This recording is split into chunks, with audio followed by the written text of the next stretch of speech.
I was there, I had the honor to lead it. But it happened because, well, initially Bersih 2.0 was about electoral reform. And let me tell you, when we first thought about having a rally, we were very worried because electoral reform is a very, very boring subject. It's very hard to get people interested in it. So we were wondering how we can get people interested in electoral reform. Now I keep repeating this story because it's such a good story. And of course we were cracking our heads, you know, how do we get PR, how do we advertise, how do we get anybody interested in this subject? But of course we didn't have to worry at all because the minute we announced it, the national press carried Bersih 2.0 on a daily basis. Of course the publicity was negative, but it was publicity. So no one knew what Bersih 2.0 was about until the government decided to give us free advertisement.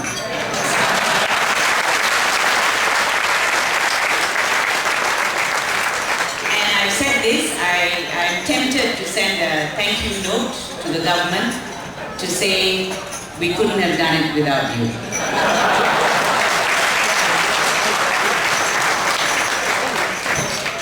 Now someone, if you go onto Google, you will find quite a lot about Bersih. I think you probably know that, all those who are on the net.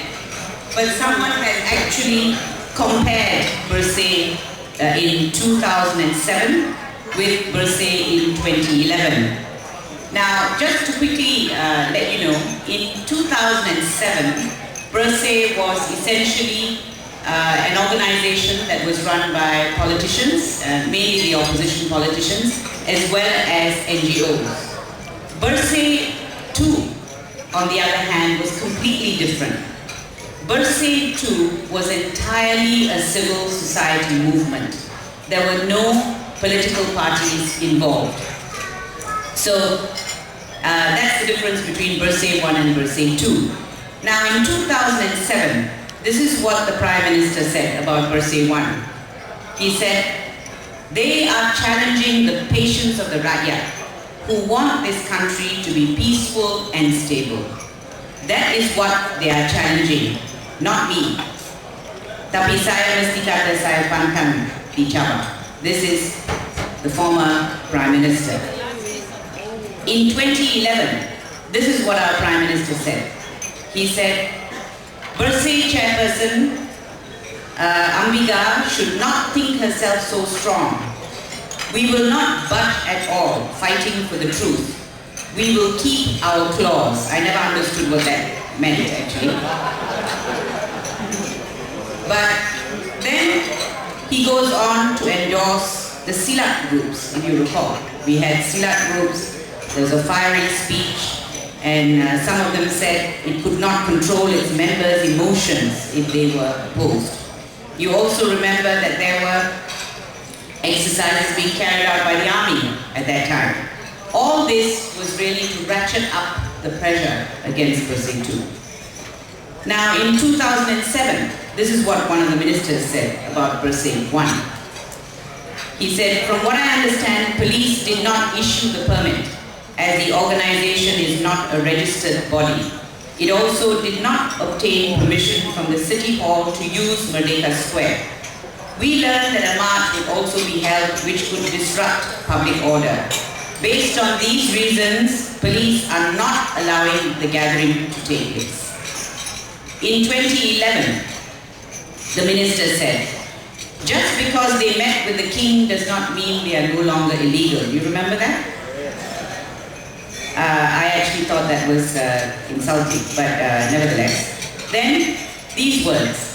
Their application to hold the rally in Kuala Lumpur, such as in Stadium Merdeka, will not be entertained. Then in 2007, the police had said, the police fear that there are irresponsible groups and undesirable elements who will take the opportunity to create disorder through provocations which would eventually lead to street demonstrations and rioting. In 2011, our IGP said, intelligence gathered has revealed attempts by certain quarters, including foreign elements, attempting to seize the opportunity and exploit the situation. There is a possibility that should the rally proceed, it could create chaos, destruction to property, injuries, and even the possibility of loss of lives. Now I'm sorry, I didn't mean to bore you with all that. What I'm trying to show you is there was absolutely no difference. Well, there is some difference, but the statements that the authorities made in relation to Bursay 1 in 2007 were not very different from the statements that they made in 2011. And the point I will make is this. They haven't learned anything from the elections of 2008.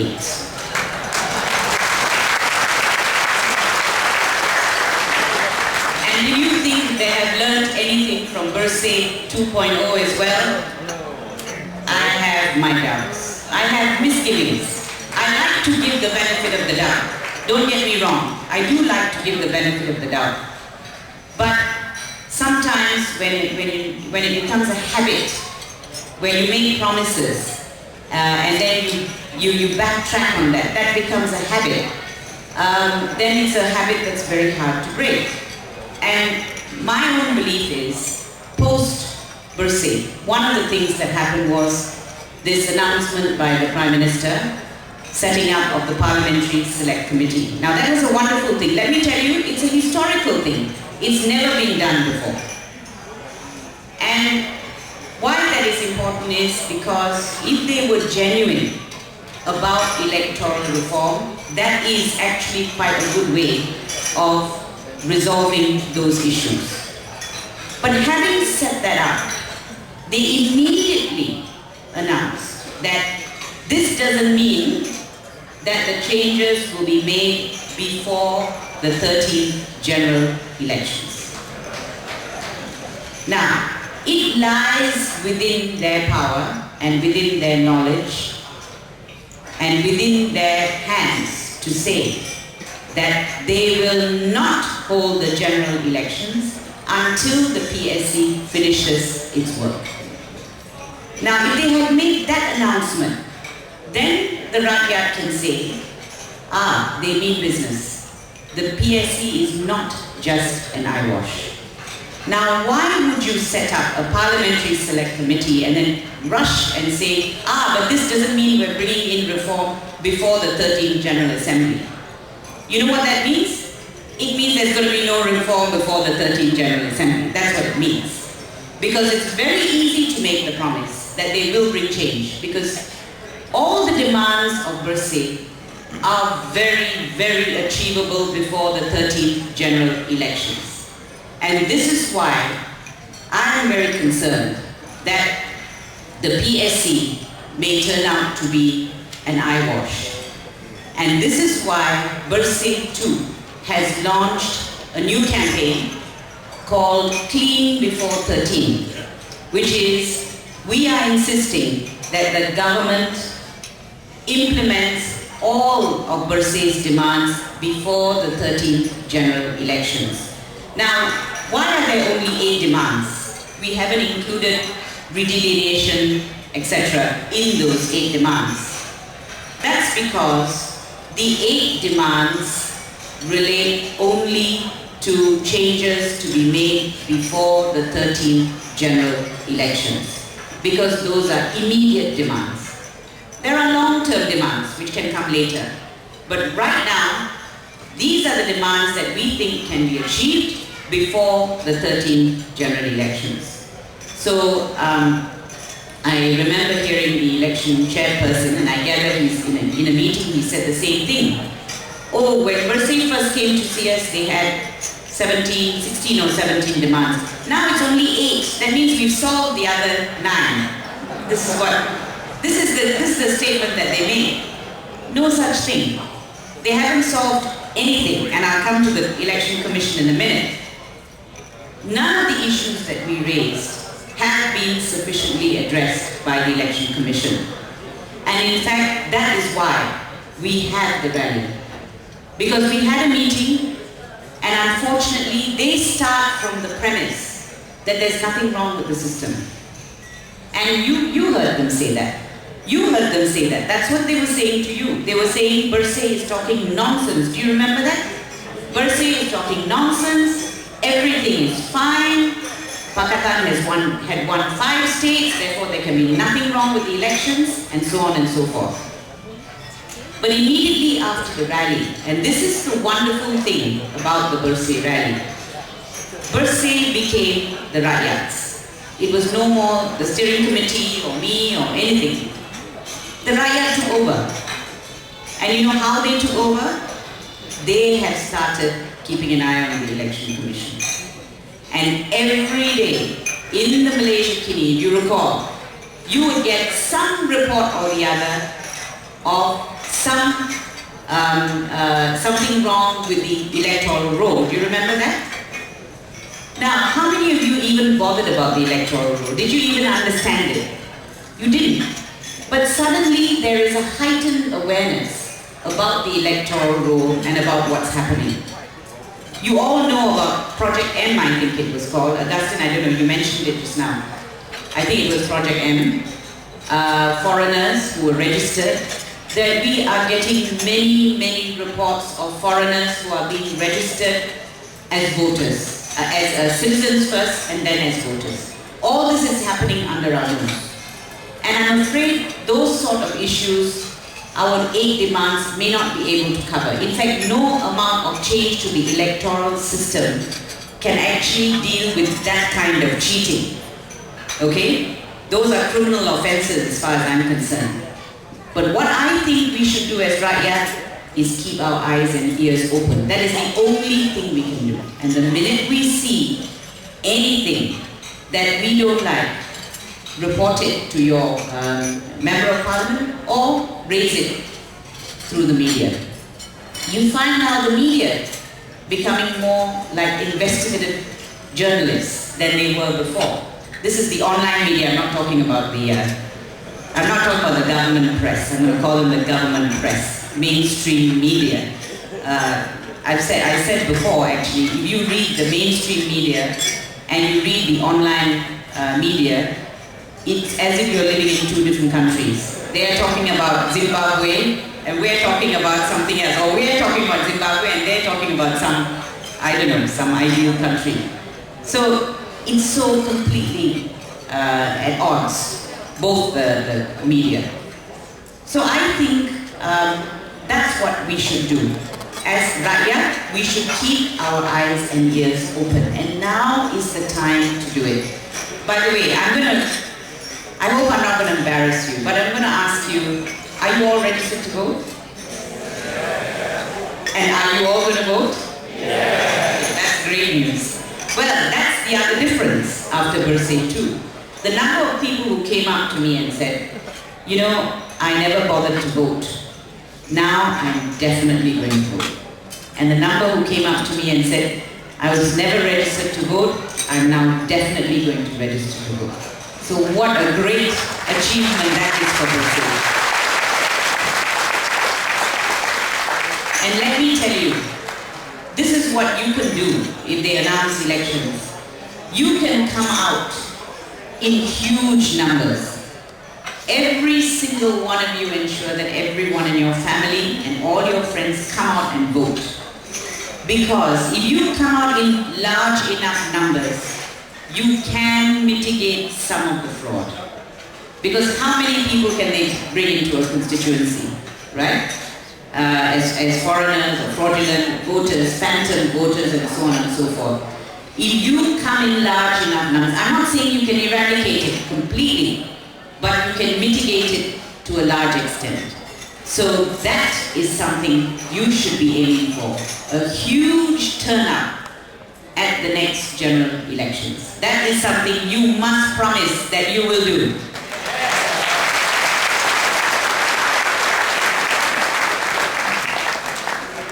Now the other thing that apparently changed after Bersih 2.0, and that is the setting up, the repeal of the ISA. You remember that announcement that came on the 16th or 15th of September, just before Malaysia Day. I was actually stunned, pleasantly stunned, to be honest. I always give people the benefit of the doubt. I've got to learn to stop doing that with this government. But I was pleasantly surprised, not by the repeal of the ISA, because that was already on the cards. I was pleasantly surprised by the repeal of the emergency declarations, or with the withdrawing of the emergency declarations. I was impressed with that, because that is something, we're not in a state of emergency. That's something that should have gone a long time ago.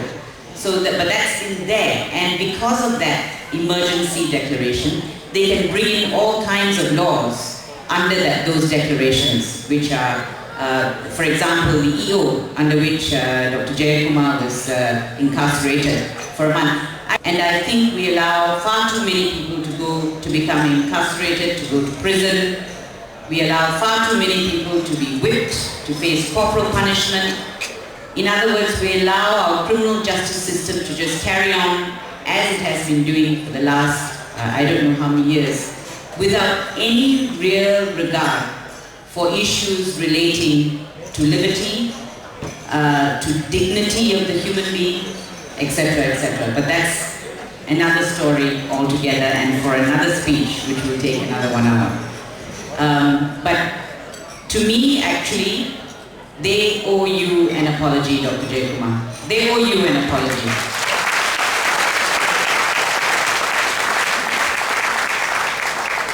And that's the other thing. Our government doesn't know how to apologize when it makes a mistake.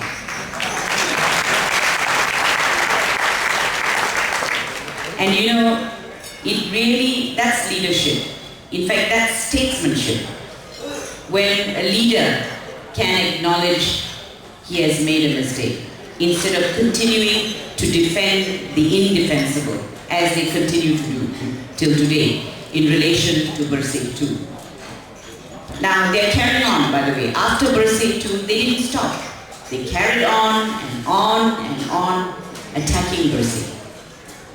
Very recently, in Parliament, Dr. Jayakumar sent me that question actually. I think one of the members stood up and asked about Bursay and why we were not charged. And the minister responds that we are still under investigation. My accounts, by the way, are still under investigation, and so on and so forth. This is carrying on.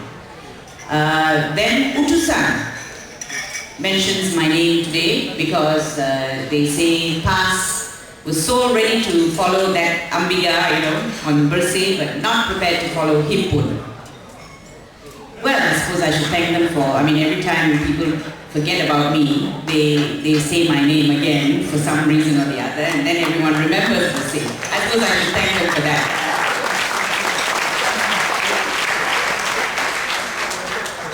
But you see, in the case of the PSM 6 and the 30, the ridiculous charge of waging war against the king, etc. And then the ridiculous charge that the Bursay material, which, by the way, have you seen the Bursay pamphlet? It just lists out the 8 demands. That, by the way, is subversive in this country. And they charged them with that. And they said it was subversive material. Am I right, Dr. Chubut? Yes. So, they really, everybody knew how ridiculous it was. Everyone knew how ridiculous it was. Why is it we have a government who cannot come out and say, I think we made a mistake? Even with Bursay, why can't they come out and say, I think we overreacted? Because they did. They did overreact. The whole world will tell you they overreacted. But they are still maintaining their position. They still say Bursay is illegal. They still say we try to, if you remember, the Home Minister recently was asked, why is Bursay still illegal? His answer is, oh, they wanted to topple the government. Did you read that? I didn't know whether to laugh or to cry, okay? Laugh is better actually because it's hilarious.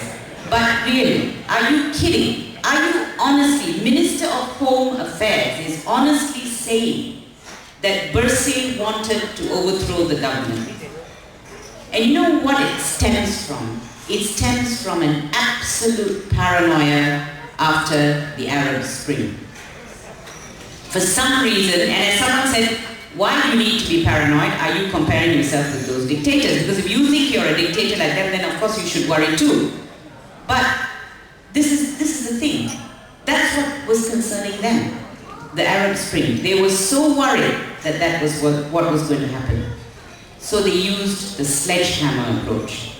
Now I'm told that they were advised, the Prime Minister was advised, that don't give them, because the Prime Minister apparently was veering towards allowing us to use Stadium Merdeka, but he was advised, now this is rumor, could be right, could be wrong, how distant they are from the youth. The Prime Minister is now trying to reach out to the youth. He should have just walked with us, and the youth would have been with him.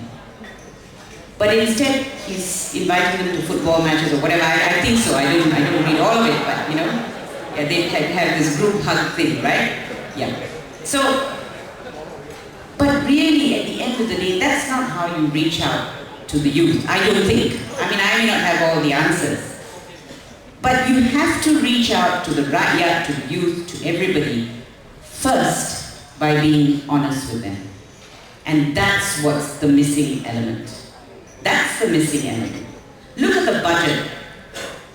The budget, by all accounts, I'm not an economist, but by all accounts, the budget is an election budget. We know it, we can see it, it looks like it, it smells like it, everything sounds like it, but they will still come out and say it's not an election budget. Okay? This is the problem. This is the problem. And I watched some of the programs where they discussed the budget, and I was horrified at how responsible people could come out and tell the rakyat that this budget was good for them. How can it be good for them? Now this is, I don't know all of it, all right? I don't know all of it, but this one little point. Because when I watched the TV program, the economists were saying, oh, deficit is fine, there's nothing wrong with the deficit. It's like you taking a loan for a house. But here they're not taking a loan for a house, they're taking loan to pay salaries, as I understand it, to pay the overinflated costs of running the civil service. That's what they're taking the loan for. Now why don't they tell you this? How can they mislead the rakyat? And I tell you, a lot of the people sitting in the audience, and I was actually thinking, yeah, maybe they have a point. I was. Until I then went back and discussed it with friends who do economics. So don't be fooled by what they're telling you about the budget. It is very, very serious, and it is an election budget. It is a goodies one-off budget. But I really wish they would tell the people the truth. And this is why Bersih appeals to people. Because we tell the truth. We are not lying to the people. We do our best. We are with you. We are one of you. We're not a politician. And if we make a mistake, I can tell you, we will say sorry and we will move on, because Malaysians are forgiving. You make a mistake, you say sorry, they will move on. But if you lie to them consistently, then you will lose credibility and you will lose their trust. And I'm sorry to say that the government hasn't learned that yet after 54 years.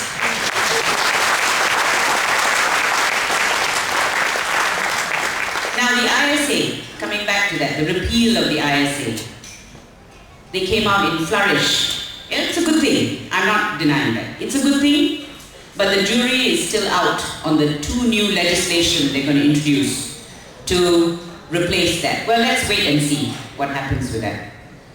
But of course, then there was a big tussle. Credit is BN's, they said. Of course, civil society was taking the credit, opposition was taking the credit, everybody was taking the credit. I think, honestly, it was the people's movements from many, many, many years that brought that change about. But that's fine, let BN take the credit. But if they take the credit for its repeal, they must also take the credit, or take the responsibility for its abuse.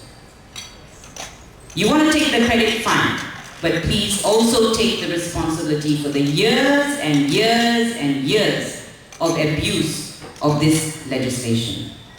Which is why I say, no matter what legislation you have there, no matter what, it all boils down to the people who administer it. The ISA was never supposed to be used for locking up political opponents. In fact, promises were made when the ISA was brought in. I don't know whether people remember reading it. Promises were made that are given to you under those laws. And to me, that's what counts, not the laws you bring in and remove, etc., etc. Although it is important, I'm not saying it isn't. We still don't know why they were there. No one knows why they were there. And I personally think it was because of Bersih. I think they were trying to send a message to Bersih. That was one of the ways in which they were frightening us, because they were trying to tell us, you guys could be next. That, I think, was the reason. Now, if you look at post 709 and ask me whether anything has changed, as I say, I talked about the PSC and the ISA. Jury is out on all that. Let's see.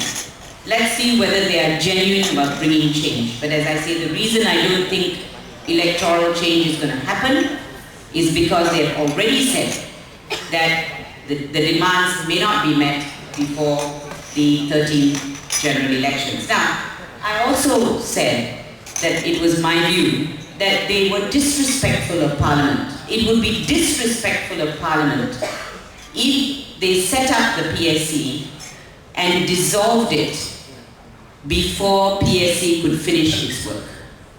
To me, that means you're wasting those people's time, you're wasting everybody's time, appointing this committee when actually you have no intention of bringing in that reform before the 13 general elections.